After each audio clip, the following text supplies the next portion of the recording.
pyörii. Se pyörii sittenkin. Hello.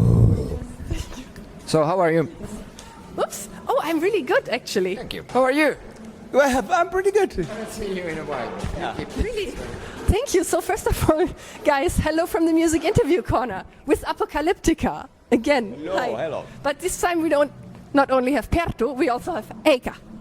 Hey, hey. Hey, thank you so much for taking time for the interview. And we have to start with something. Last time, here in the ice hall, oh yeah, Music Interview Corner, thank you. We did the interview with Perttu in the dressing room, and I kind of kidnapped you because the door was locked and... Yeah, but they thought I kidnapped you because we locked the door so well from the inside. Yes, I think so. People were worried. Yeah, but did you notice that we're here in an open space now? I think they don't trust me with you guys anymore. So you filled in as the new headliner last moment. How does that feel? Of course, it's always an interesting situation when you get a call like 3 days before the show, and but of course we feel very honored that Halloween is such a great band and headliner, and we know that people's expectations for that was very high, and it's not a challenging spot to come, but still it's like feels like an honor to be asked to fill in the slot. Do you have anything to add? Absolutely, and what else can we do than just go there by ourselves to show people how Apocalyptica is? Maybe there is still some people who don't have expectations how we are. So festival situation is anyways always an interesting thing to kind of go to just have a lot of fun with the music and introduce yourself. Yes, and also playing at a brand new festival for the first time. How does that feel? That was great. That was really great. Great. I'd never been here at this festival because I don't know how long it does. It is the first time. It's the first time. It's brand new. Okay, that's why. That makes sense. You know, sometimes you can't follow because many summers we are traveling so much. You're on festivals in every other country. Yeah, so we can't follow what all is going on. But it's really cool. It looks a really cool festival, and we're very happy to be part of it. Do we want to add anything? Absolutely not. There is a rumor going around on this festival about you and your gig tonight. They say you might have a special guest tonight. Is that true? We might if he shows up. Yes. Nobody's... We haven't seen him yet, so we can't guarantee before he's in here and on stage with us. But could you reveal it? Because this interview will be published after your gig. Or is it too secret to reveal? It's not an extreme secret, but it's a Finnish, one of the coolest metal singers in the country, and in Finland. In Finland, yes. Cool. Of course, you can't do miracles in like 2 days' time to prepare the show, but we still really thought about the set. It's going to be a little different and specialized, and in a production-wise, also people were working basically day and night to make this really look and feel special. So I'm really waiting for it. I'm excited to watch you guys tonight. Yeah. We are very excited as well because we know that a lot of people are like, so disappointed for Halloween being there, and there might be a lot of people that haven't actually followed Apocalyptica in a long time and don't know exactly what we are. So our challenge is kind of to kick-ass show that nobody is leaving the space disappointed, you know, that everybody's happy. Yeah, I mean, I was, of course, sad that Halloween cancelled, but I thought, wow, cool, they put you in as a replacement headliner. That's really cool. We are a great replacement. Not your first choice, but... But you could also probably be a really good first choice, I have the feeling. We have played a lot as a festival headliner in different places, including even Wacken, and it's like nothing new in that sense to us, but of course it's a new situation, like with 3 days notice. But we've been playing, we once replaced in Rock am Ring, we replaced the Jackass show because Steve O was arrested in Sweden, and 2003 we were caught like 2 days before to play the main stage in Rock am Ring, which is 80,000 people or something, and so it's not very first time for us. So you have a stepping history. in. You have a history of being the amazing replacement headliner. Oh yes. Like call Apocalyptica, they will be amazing. Yeah, because we have so much free time. No, but I think one of the reasons why we have been able to exist for almost 30 years already has been the fact that there is something entertaining in the band, no matter if you are familiar with the music, what we do, or do you ever listen to that kind of thing. But the live show, what we try to give with our spontaneous and funny but very funnily serious, aggressive, whatever approach it is, it usually seems to work in every place for all kinds of audiences, no matter whether being more classical oriented or jazz screening festivals or a brutal heavy fest. And yeah, we try to serve our audience with the best possible positive attitude that we can and play kick-ass cello. And I heard that you were working on new music, and I saw pictures on your Instagram recording something in Los Angeles. Is that true? Yes, we've been there already twice, and we are going back in September.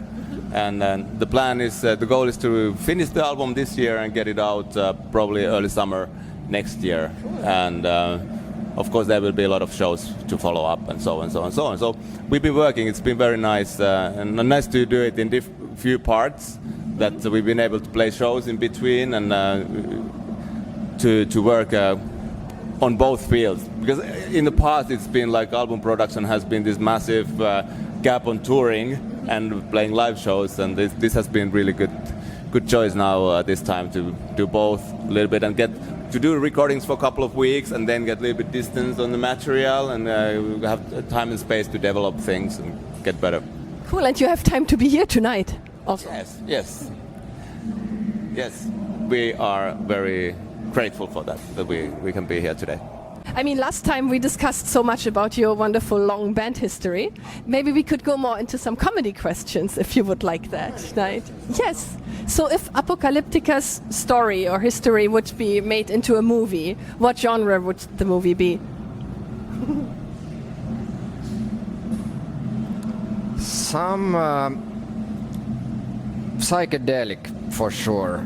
In a the weird concept that is not actually, no one believes that it would work. So it's in a way a Cinderella thing, that absurd concept that basically no one believes, but then we are able to climb, and then it's throughout some living Las Vegas weirdo shit, whatever going on, to a romantic comedy even, and then absolute horror in the end, I guess. Wow, that's Painful torture chamber. Sounds fascinating. Who should direct it? Oh, good idea, yes. Who should direct it? Aki Kaurismäki. Mika Kaurismäki. It has a comedy touch. I don't know, maybe Tarantino. Oh, Tarantino, yeah. This kind of inglorious tragic comedy. How many different ways to hurt yourself with the cello? Like, yeah. Do you need stuntmen then, cello stuntmen? No, I do my own stunts. I'm totally Tom Cruise. And oh yeah, that's a good point. Who is going to play you in the film? Which actor is going to play you? And your bandmates? Tuomas Holopainen could play Perttu. That would be amazing. And who could play you? I don't know, Eva Rytkönen. She would have to work on the voice maybe a bit, and then... Maybe. I don't know. And who would play your other bandmates? Paavo would be Jack Black for sure. Incredible Hulk. Mikko, I don't know. I always thought that he looks like Rod Stewart. But from an acting world, I would put... No, we need to have this thing. Mikko would be Kevin Hart, just because of, the trend. Yes, good idea. Yes, we have also to think about marketing, of course. Yes. Two comedians, Black and Hart. And would you compose the music yourself so that the movie has only cello music? In a way, if they would make a biopic of Apocalyptica's music, I would appreciate that actually they use Apocalyptica's music. Yeah, it would be really wrong not to. In a way, it would be weird. They could use some Nightwish songs. I mean, if Thomas plays you. Absolutely, it's more cinematic anyways. What is your biggest dream for the future? Besides the movie, of course. When it comes to the band, the biggest dream is like to succeed with the album the way that we are extremely happy about it, and then the biggest dream is that other people would feel the same joy when listening to it, what we are feeling when we're doing it. So that's the biggest dream at the moment. That's the first goal, and next goal is of course to then get. We are very excited, planning already the album tour and the whole concept thinking. It's been very interesting. So I don't know. Biggest dream is just that we can keep on going with this incredible spirit we have in the band, this excitement, level of excitement and joy, and just stay creative and innovative and have fun. Do you have anything to add? Not really, but I'm most thankful so far for the long career, because we can't take such things for granted. To be Over 30 years. Yeah, to be able to really work so long, and I still wish only to see that we can maintain the same flame and still create new cool stuff, keeping it interesting for all of us and maintain the friendship. There's enough challenge in it sometimes. Oh yeah, especially on the tour bus, I guess, when you're for weeks so close to each other. I don't know, it's not about tour bus, sometimes it's even challenging when we are not together at all for a long time, so you never know. It's always not about the conditions, it's just the band is this kind of a very weird, complicated marriage and brotherhood and a mixture of all these things, and so, it goes like everybody has their phases in their lives and moods and everything, and to add up to that, and then be business partners as well, be creative partners, be friends, and it's a complicated structure, but there's nothing bad about it. It's just to say that it is. There are so many factors, kind of. We are like tangled, like to each other in so many different ways. That's wonderful. Which is great, which is wonderful. That's the power of the band, That's what makes a great band. And it's amazing that you've been maintaining that like peacefully and successfully for so long. Yeah, it's not always so peaceful, but we've been able to always solve if we have had a different point of view or perspectives have been different, or which usually create misunderstandings or stuff. But we learned how to try to avoid going into the ditch. Before getting in there already, kind of recognizing the signs. Okay, now something is a little bit off, and then trying to bring it up. That okay, what is off? Why? The honest speaking, honest talking. That's the key. Even it's not the easiest way. It feels like it's not the easiest way, but in the long run, it's always the easiest way. The hard talks. Yeah, in the best way. Yeah. Yeah. Do you have anything to add? Why do you always ask this? Yeah, because he says so many interesting things and I don't want to leave you out. I totally agree with whatever Mr. Toppinen just said. I wasn't actually listening, I was thinking something totally else. Probably you will have a talk about that later after the interview. No, you're right. Absolutely right. The key is learning from each other, and especially appreciating everybody as a person, as an individual person. No matter how much we are tied together, that's the key. We just got the 2-minute mark. We have still 2 minutes. Probably that there are a lot of jokes about musicians, like a lot of jokes about drummers and bass players. But are there any jokes about cello players? Do you know any jokes about cello players? I was kind of already hoping that you have some jokes about Apocalyptica that we don't know. Oh, I have to write them for the next. It's your moment actually to create one. Oh my God, I didn't know. I mean, I'm a stand-up comedian. Maybe I should write a set about cellos and Apocalyptica. I present it in our next interview. Cellos joke. There are never jokes about cellists, and everybody can think about why is that. Yeah, maybe guys, when you have a good joke about cellists, can you please comment this here below the video?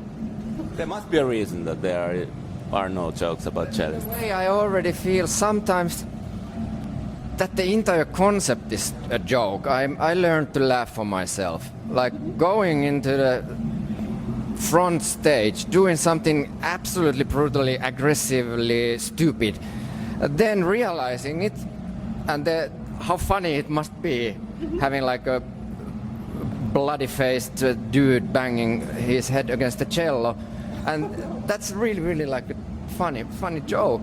in a way, and we laugh for ourselves. We don't take ourselves too seriously. Of course, very seriously when it comes to the professionality and the way that we totally want to play our best. That's never a compromise. But the kind of blink in the eye is keeping this fresh and nice for us all, and we enjoy really, really lots of making jokes and music.